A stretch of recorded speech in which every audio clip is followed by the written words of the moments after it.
इयत्ता 10वी, विषय मराठी, धडा 4, उत्तम लक्षण, स्वाध्याय. व्हिडिओवरती नवीन आले तर व्हिडिओ लाईक करून चॅनल सबस्क्राईब नक्की करा.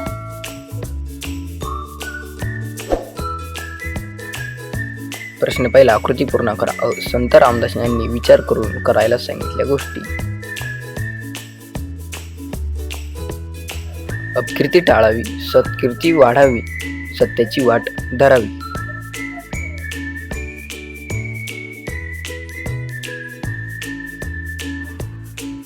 आ, कधीही करू नये अशा गोष्टी.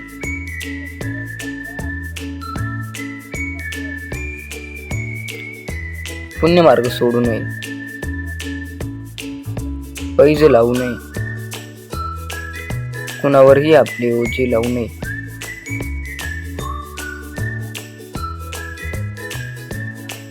सत्याचा अभिमान बाळगू नये.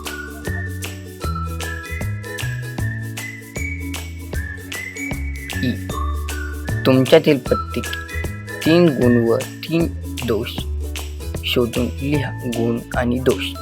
गुण आहे इतरांविषयी वाईट न बोलणे. दुसरा गुण आहे गरजूंना मदत करणे.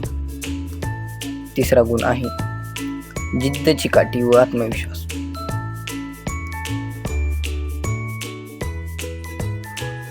दोष. पहिला दोष आहे बहीण भावांसोबत मस्तर.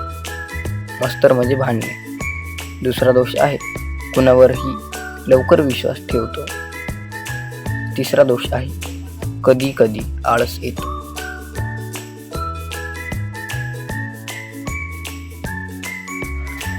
प्रश्न दुसरा, खालील व्यक्तींशी कसे वागावे असे संत रामदास म्हणतात. तोंडाळ. तोंडाळाशी भांडू नये. आ, संत.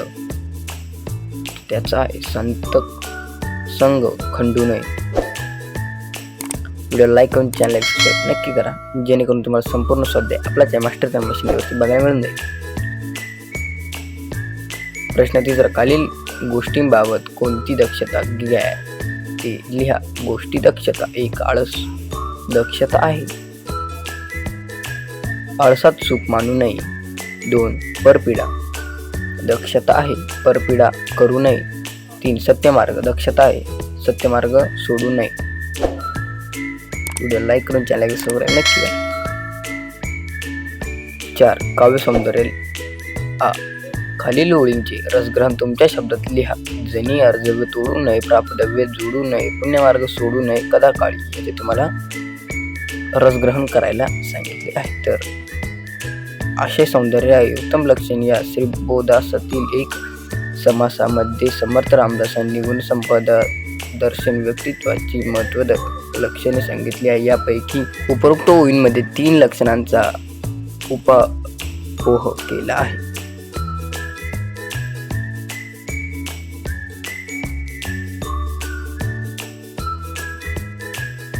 काव्य सौंदर्य आहे समाजात वावरताना व्यक्तीने कोणते आचरण करावे हे सांगताना संत रामदास म्हणतात, लोकांचे मन मोडू नये, लोकांनी केलेले विनंती दुर्कावू नये, उलट जनभावांचा आदर करावा, तसेच वाईट मार्ग संपत्ती साठवू नये. अशी संपत्ती हे पाप धन्य असते. म्हणून सत्य मार्ग जीवन व्यक्तित्व करावे, पुण्यमार्ग आचरावे, कधीही पुण्यमार्ग जनांचे सोडू नये.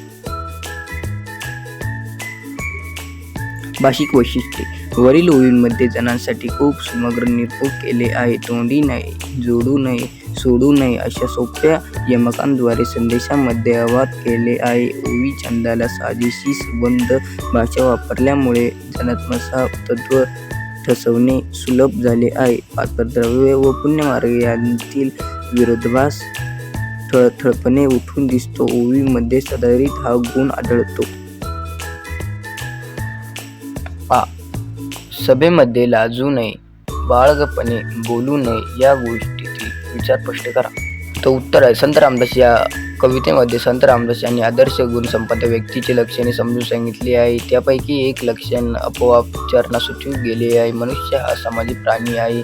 माणसामध्ये तो नित्य वावरता असतो. समूहामध्ये आदर्श व्यक्तीने वर्तन असे असावे हे सांगता संत रामदास म्हणतात, सभेमध्ये वावरताना आपले मत मांडताना कधी लाजू नये. स्पष्टपणे आपले म्हणणे मांडावे, परंतु त्याच वेळी बालिशपणे बोलून आपले हसे करून घेऊ नये. निराश असे व्यक्त करू नये. बाष्पपणे बोलू नये.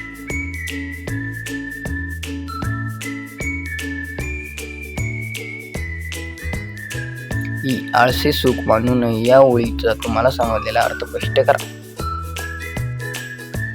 तर उत्तर आहे उत्तम लक्षण. या ओळीमध्ये संत रामदास यांनी उत्तम लक्षण व्यक्तीचे लक्षणे विदेश करताना आळस या माणसाचा शत्रू आहे असे ठासून प्रतिपदे आहे. आळस हा माणसाच्या अंगी असलेला दुर्गुण आहे. त्यामुळे कार्य करायला उत्साह करता नाही व त्याचे बरीच कामे खोळंबून राहतात. आळशी कार्यभान नसतो. या समर्थक रामदासांनी व्यक्तीमध्ये तेच तत्व सांगितले आहे. माणसाच्या मनात जे श्रेष्ठ विकार जडतात त्या आळस हा एक विकार आहे. दैनंदिन कामामध्ये आळसाला स्थान देऊ नये.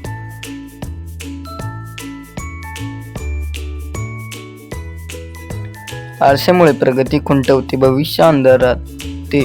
आळसेमुळे मनाला जडत्व प्राप्त होते व माणूस निधर्कात होतो. आळशी माणसाला समाजात मान मिळत नाही. म्हणून आळसात सुख मानू नये, समाधान मानू नये असे संत रामदास सांगतात.